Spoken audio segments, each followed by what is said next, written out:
Time check. 7, pila ni? 7:13. So, mao pa lang, may na lang kay naibas.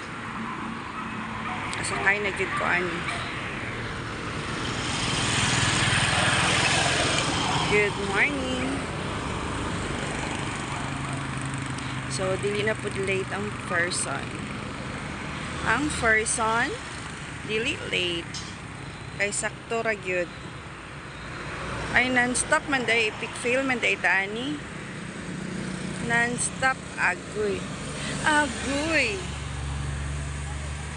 Sa dihang, di day hunong ug malungon.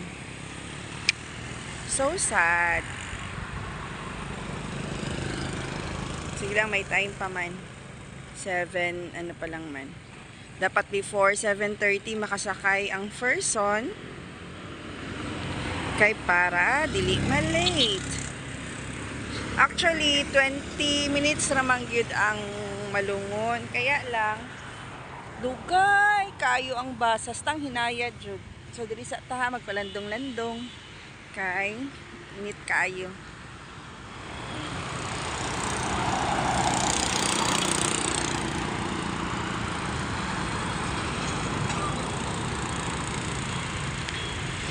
Okay guys, bye. Magulat sa kog bus. Bus or van. Okay, bye-bye. Good morning again.